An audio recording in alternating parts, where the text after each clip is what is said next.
इस आदमी ने तो रॉकेट को टैक्सी बना दिया है। भाई कहीं चांद पर ओला उबर की सेवा ना शुरू कर दे। याद रखिएगा, ध्यान दीजिएगा, अंतरिक्ष अभियानों का निजीकरण एक अलग मसला है। अभी तक इन अभियानों को पूरी दुनिया और देश के हित में समझा जाता था, मगर अब यहां भी दुकानें खुलने लगी हैं। मस्क के भेजे गए उपग्रह से जनता को कितना फायदा होता है, एक प्राइवेट मालिक को कितना होता है, अमीर लोगों को कितना होता है, इसका अलग से अध्ययन किया जाना चाहिए। जापान भी अंतरिक्ष में पर्यटन की विभाग के लिए इस साल बजट में पिछले साल के मुकाबले 8% की कमी की गई। पिछले बजट में 13,700 करोड़ रुपए दिए गए थे, इस बार 12,543 करोड़ का बजट है। इसी में इसरो का खर्चा भी शामिल है। लेकिन जब मोदी सरकार आई तब इसरो का बजट काफी बढ़ाया गया था। 50% की वृद्धि के साथ 6,000 करोड़ कर दिया गया। यह खबर इकोनॉमिक टाइम्स की है, 9 सितंबर 2012 की। मनमोहन सिंह ने कहा था कि आलोचक कहते हैं कि गरीब देश अंतरिक्ष कार्यक्रमों पर इतना पैसा क्यों खर्च करता है, लेकिन लोग भूल जाते हैं कि तकनीकी शक्ति के विकास से ही देश की तरक्की होती है। इसरो की स्थापना करने वाले पूर्वजों के सामने भी यही सवाल रहा होगा, लेकिन आज जब हम यह देखते हैं कि देश और समाज को कितना फायदा हुआ है, तब पता चलता है कि वे कितने सही थे, दूरदर्शी थे। मनमोहन सिंह शायद जवाहरलाल नेहरू और विक्रम साराभाई की तरफ इशारा कर रहे थे। चीन और अमेरिका का जितना बजट है उसकी तुलना में भारत का राजनीतिक इस्तेमाल करना चाहते थे। दुनिया को दिखाना चाहते थे कि पश्चिम के प्रतिबंधों के बावजूद रूस मजबूत है। शीत युद्ध के समय भी रूस ने अपनी ताकत का इसी तरह से प्रदर्शन किया था। रूस पहला देश था जिसने शीत युद्ध के समय अपने पहले यूरी गागरिन और बाद में वैलेंटिना टेरेश्कोवा को बिठाकर पृथ्वी की कक्षा में पहुंचा दिया। वे अंतरिक्ष में जाने वाली पहली महिला थीं।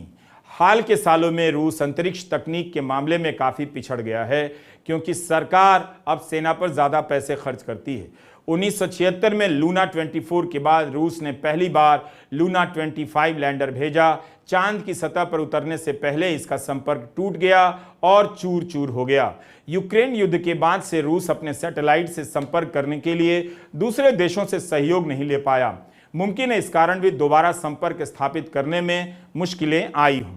11 अगस्त को लॉन्च हुआ लूना 25। बताया कि कोई दिक्कत नजर नहीं आ रही है। 27 किलोमीटर की दूरी रह गई थी, उसके बाद 22 किलोमीटर, और इसी तरह सतह से दूरी घटती रही और धड़कनें बढ़ती रहीं कि अब क्या होगा। मगर कमेंटेटर आश्वस्त करता रहा कि सब कुछ सुरक्षित है, मंजिल नजदीक आ गई है। लैंडर केवल 10 किलोमीटर दूर रह गया था। इसी वक्त कमेंटेटर सूचना देता है कि प्रधानमंत्री नरेंद्र मोदी जी सभी का उत्साह वर्धन करने के लिए दक्षिण अफ्रीका से जुड़ गए हैं। अंग्रेजी में भी इसकी घोषणा होती है और वे स्क्रीन पर दिखते हैं। इसके बाद प्रधानमंत्री कई बार स्क्रीन पर आते हैं और लैंडर के साथ साथ दिखाई देने लगते हैं। जब लैंडर चांद की सतह से 600 मीटर दूर था, प्रधानमंत्री स्क्रीन पर आते हैं। जब लैंडर 300 मीटर दूर था, तब प्रधानमंत्री स्क्रीन पर आते हैं। और जब लैंडर चांद की सतह से 65 मीटर दूर रह गया था, तब से लेकर सतह पर उतरने तक प्रधानमंत्री लगातार लैंडर के साथ साथ स्क्रीन पर नजर आते हैं। अच्छा होता प्रधानमंत्री इस घटना के बाद आते, ना कि इस घटना से अपने आप को जोड़ लेते। खैर, लैंड होते ही देश को संबोधित करते हुए उन्होंने कहा कि यह पल अविस्मरणीय है, अभूतपूर्व है और अमृतकाल को भी याद किया। नोट कर लीजिए कि प्रधानमंत्री के बारे में यह सूचना लैंडर के चांद पर उतरने के बराबर महत्वपूर्ण है।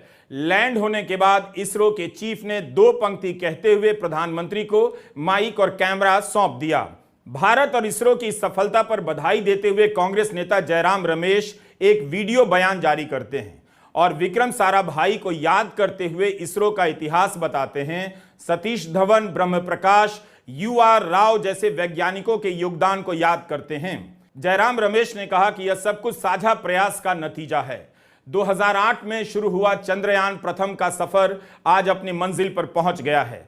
चांद पर भेजे जाने वाले अभियान मुश्किल माने जाते रहे हैं। यह मानकर चला जाता है कि असफलता मिलेगी, इसलिए इस अभियान की सफलता का महत्व बहुत ज्यादा बढ़ जाता है।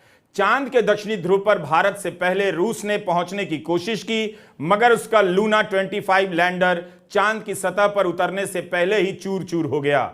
सोवियत संघ के विघटन के बाद रूस का यह पहला प्रयास था, सफल नहीं हो सका। लूना 25 लैंडर और चंद्रयान द्वितीय की असफलता को देखते हुए चंद्रयान तृतीय के लैंड करने को लेकर आशंकाएं जताई जा रही थी, मगर अब सब दूर